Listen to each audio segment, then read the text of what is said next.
মানুষের লোভে পাপ, পাপে মৃত্যু, অতি লোভে তাতে নষ্ট। লোভ করলে ভোগ করতে হয়। মানুষ লোভে পড়ে সবকিছু লোভ করতে করতে ধরা পড়ে যায়।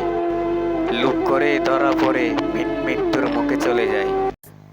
একটি মানুষকে যদি অযথা কষ্ট দেয়, ক্ষতি করে, অবিচার ব্যভিচার করে, তাহলে তার কাছে সে পাপী, কারণ কষ্ট দিছে। সে যদি ক্ষমা না করে, তাহলে তাকে সৃষ্টিকর্তা ক্ষমা করবে না। মানুষ যত বেশি অন্যায় করে, তত গভীরে বিপদে পড়ে। গভীর অন্যায়ে মৃত্যুর সমান হয়, মৃত্যু হয়। একটি ব্যাঙ যদি না দেখে লাফায়, গভীর গর্তে পড়লে সে গভীর গর্তে ব্যাঙ মৃত্যু হয়ে যায়, কারণ ব্যাঙ গর্ত থেকে উঠতে পারে না। কিছু মানুষ বিচার পায় না, অন্যরা টাকার লোভ করে অবিচার ব্যভিচার করে বলে। মানুষ বেশি দিন অবিচার ব্যভিচার করে টিকতে পারে না, একদিন সবকিছু ধরা পড়ে।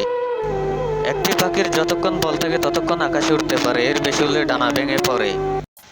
জেনে শুনে পাপ করলে পাপের কখনো ক্ষমা হয় না।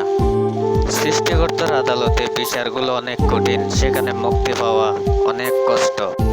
তো সব ফুল এক হয় না, সব ফুল মোজার তালে ওঠে না, ফুল দেখে করোনা ভুল নেই।